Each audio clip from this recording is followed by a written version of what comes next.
Good morning.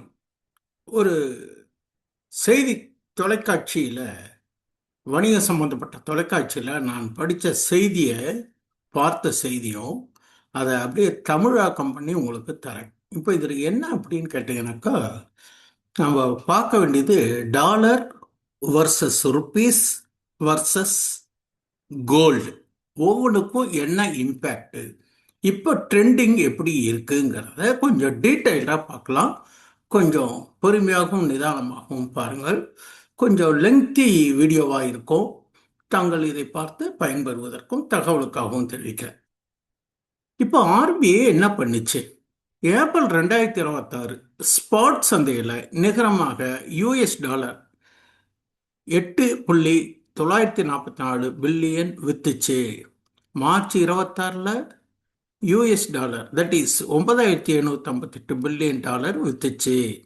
தொடர்ந்து 2 மாசம் dollar விற்பனை. மொத்த கணக்கு ஏப்ரல்ல $16,225 பில்லியன் வாங்கிச்சு. US$ 25,169 பில்லியன் வித்துச்சு. அதாவது சந்தையை சரி பண்ண ஆர்பிஐ ரெண்டு பக்கமும் இறங்குச்சு. ஏன் இப்படி பண்ணினாங்க? ஏப்ரல் மேல ரூபாய் அழுத்தத்தால இருந்துச்சு. காரணம் குளோபல் ஆக்டிவிட்டிஸ், தட் இஸ் புவிசார் அரசியல் பிரச்சனை அண்ட் வெளிநாட்டு முதலீட்டாளர்கள் பணத்தை எடுத்துட்டு போனது. ஜூன் 26 என்ன ஆச்சு? மூலதன கட்டுப்பாட்டு நடவடிக்கை. புவிசார் பதட்டம் சற்று குறைஞ்சது. கச்சா எண்ணெய் விலை இறங்குனதுனால ரூபாய் கொஞ்சம் ரெக்கவரி ஆச்சு. 2 மாசத்துல $18.7 பில்லியன் வரைக்கும் ஆர்பிஐ செலவு பண்ணி ரூபாயை ஸ்டேபிள் பண்ண முயற்சி பண்ணியிருக்கு. ரூபாய் வலுவிழக்கும் போது ஆர்பிஐ டாலர் விற்கிறது எப்படி வேலை செய்யுதுன்னு நம்ம பார்ப்போம். ஆர்பிஐ கிட்டத்தட்ட $18.7 பில்லியன் ரிசர்வ்ல இருந்து எடுத்து சந்தையில் விட்டுடுச்சு. இதுக்கு பேரு எஃப்எக்ஸ் இன்டர்வென்ஷன். ரூபாய் வேகமாக விழாம தடுக்க இப்படி சாதாரணமாக பண்ணுவாங்க. சிம்பிளா சொன்னா, டாலருக்கு டிமாண்ட் அதிகமானா ரூபாய் விழும். அப்போ ஆர்பிஐ தன் டாலர் ரிசர்வ்ல இருந்து டாலரை வித்து ரூபாயை வாங்குவாங்க.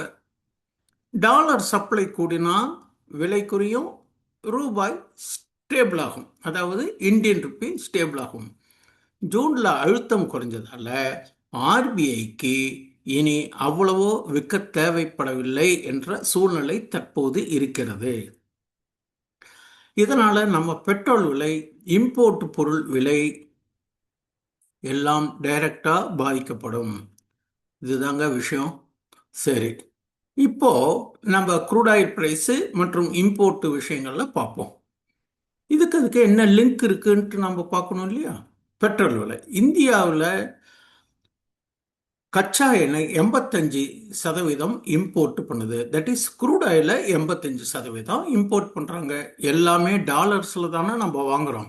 அது உங்களுக்கு எல்லாம் தெரியும். ரூபாய் 83 86 விழுந்தா அதே ஒரு பேரல் எண்ணெய் நமக்கு ரூபாய் 3 அதிகமாக கொடுக்கணும். அதுதான் பம்ப்ல விலை ஏறுது. ஆர்பிஐ டாலர் வித்து ரூபாயை காப்புனதுனா இந்த ஏற்றம் கொஞ்சம் கண்ட்ரோல் ஆகும். அப்போ இம்போர்ட் பொருள்கள் என்ன? Mobile, laptop, medicines, edible oils எல்லாமே டாலர்ல வாங்குறது தான். ரூபாய் வீக்கானா விலை ஏறும், ஸ்ட்ராங்கா இருந்தா விலை குறையும். அப்போ ட்ரேட் ஆஃப் என்ன? ஆனால் ஆர்பிஐ ரிசர்வ் காலியாகுதுங்கிறதுனால ரிசர்வ் குறைஞ்சா எதிர்காலத்தில் பெரிய ஷாக் வந்தா காப்பாற்ற கஷ்டம். அப்படிங்கிற அடிப்படையில் தேவைக்கு மட்டும்தான் இன்டர்வீன் பண்ணுவாங்க. ஜூன்ல ரூபாய் மீண்டதால பெட்ரோல் விலை பெருசா ஏறாம தப்பிச்சோம்.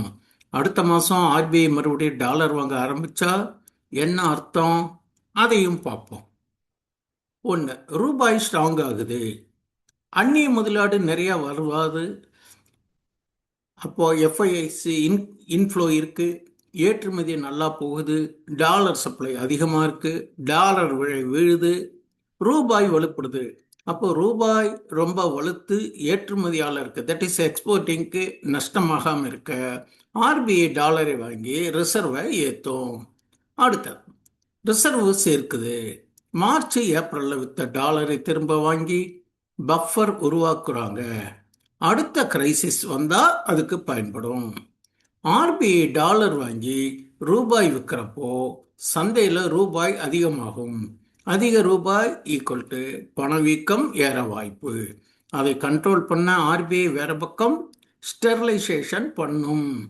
சிம்பிளா சொல்லப்போனா விற்கிறது ரூபாயை காப்பாத்துறோம், வாங்கிறது ரூபாய் ரொம்ப வலுக்காம பார்த்துக்கிறோம், ப்ளஸ் ரிசர்வ் சேர்க்கிறோம்.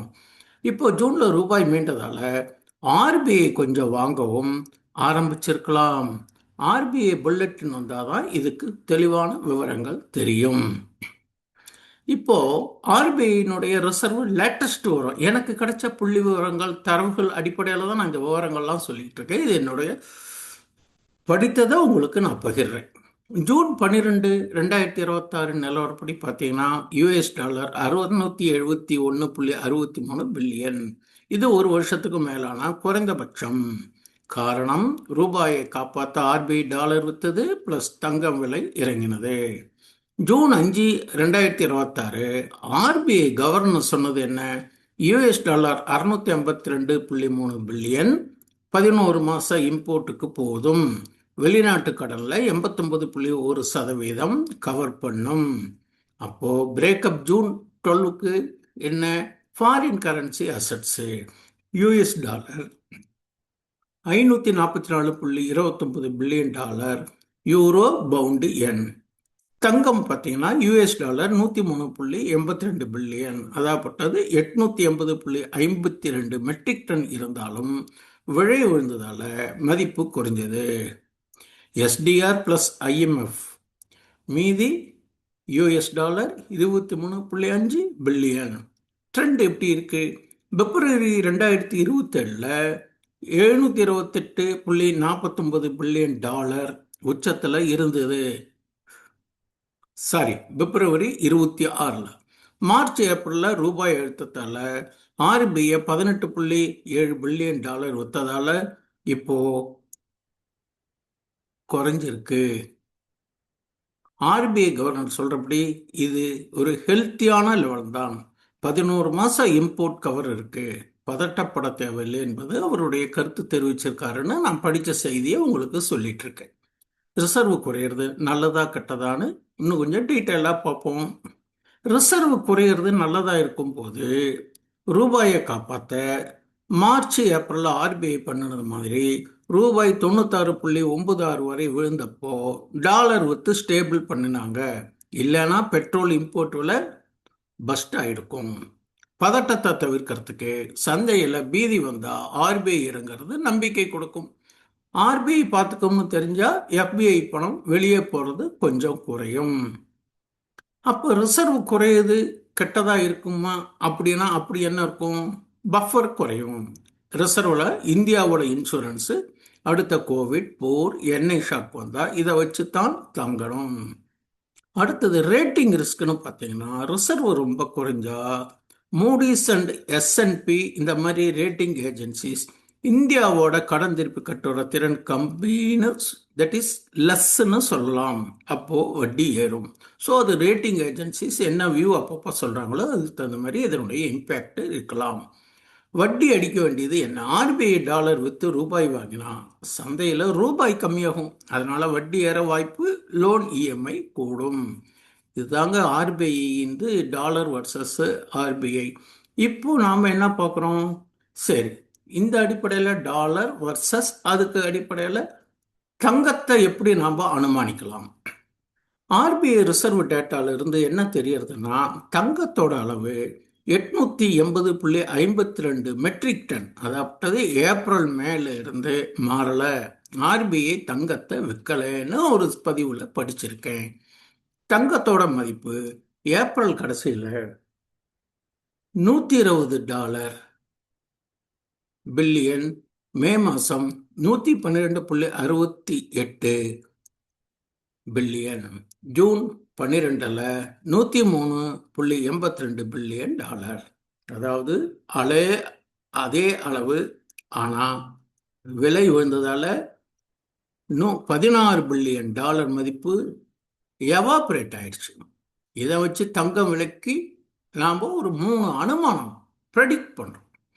சர்வதேச தங்கம் விலை இறங்குது, ஆர்பிஐ தங்கம் விற்கலை, ஆனால் மதிப்பு $120 பில்லியன் இருந்து $103 பில்லியன் வந்துச்சு. அதாவது அவுன்ஸ் 3200 இருந்து 2800 வந்த மாதிரி ஒரு உதாரணத்துக்கு வச்சுக்கோங்களேன். இது டாலர் வளர்த்ததால ப்ளஸ் ரிஸ்க் குறைஞ்சதால நடக்கும். அடுத்தது இந்தியாவில் தங்கம் விலை, டாலர் விலை and US dollar versus Indian ருப்பிக்கு தகுந்த மாதிரி எப்படி ரூபாய் 96.96 இருந்து 94.67 வந்துச்சு. ரூபாய் பலப்பட்டதால சர்வதேச விலை ஒரே மாதிரி இருந்தாலும் இந்தியாவில் தங்கம் கிராமுக்கு 200 to 300 ரூபாய் குறையும் அல்லது சைடு வேஸில் ரேஞ்ச் பவுண்டில் இருக்கிறதுக்கு வாய்ப்புகள். ஃபார்முலா என்ன?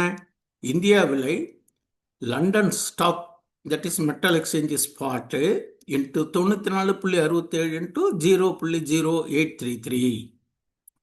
அடுத்து ஆர்பிஐ ஸ்ட்ராட்டஜி இதில் என்ன அப்படின்னு கேட்டிங்கன்னா, தங்கத்தை ஆர்பிஐ விற்கலை, மாறா இன்சூரன்ஸ் மாதிரி ஹெட்ஜிங் மாதிரி வச்சிருக்கு. டாலர் ரிசர்வ் குறையும் போது தங்கம் மதிப்பும் குறையுது. ஆனால் அளவு 880 டன் இருக்கிறதால தங்கம் விலை திரும்ப ஏறினா ரிசர்வ் ஆட்டோமேட்டிக்காக ஏறிடும். ஒரு சிம்பிளான அனுமானம். அடுத்த ஒரு 1 or 2 monthsக்கு ஒரு ப்ரெடிக்ஷன் தான் இது. ரூபாய் 94.95 நின்னா சர்வதேச தங்கம் $2800 பர் அவுன்ஸில் நின்னால் இந்தியாவில் 10 கிராம் 98,000 to 1,00,000 ரேஞ்சு. இது ஒரு தோராய மதிப்பு தான். ரூபாய் 97க்கு விழுந்தா 1.02 லட்சம் தாண்டும். ஸோ சர்வதேச தங்கம் தாண்டினா 1.05 லட்சம் வர வாய்ப்பு. இப்போதைக்கு தங்கம் டாலர் பலவீனம் பிளஸ் புவிசார் பதற்றம் ஒரு பிளே பண்ணிக்கிட்டே இருக்கு. ஆர்பிஐ ரிசர்வ் விற்காம வச்சிருக்கிறது ஒரு நல்ல சிக்னல். இது மாதிரியான செய்திகளை படித்தது உங்களுக்கு தகவலுக்காகவும் ஒரு இன்ஃபர்மேட்டிவ்காக நான் கொடுக்குறேன். இதை வச்சு நீங்கள் எந்த ஒரு பை செல்லு எதுவும் செய்யக்கூடாது. இது ஒரு தகவலுக்காகவும் கட்டலுக்காகவும் தரேன். நீங்கள் எந்த முடிவு எடுத்தாலும், ருப்பியாக இருந்தாலும் கரன்சிஸாக இருந்தாலும், கோல்டு வாங்குறத அல்லது இன்வெஸ்ட்மெண்ட் ட்ரேடிங் எது பண்ணாலும் உங்களுடைய நிதி ஆலோசகர் அல்லது செபி ரிஜிஸ்டர்ட் அட்வைசர் கேட்டுக்கிட்டு எந்த முடிவு எடுங்க. I am not SEBI registered advisor, analyst. படித்த ஆங்கில செய்தியை, கேட்ட செய்தியை உங்களுக்கு தமிழில் பகிர்ந்துள்ளேன். உங்களுக்கு தகவலுக்காகவும் பயனுள்ளதாகவும் இருக்கட்டும். நன்றி. மீண்டும் அடுத்த பதிவில் சந்திப்போம். வணக்கம்.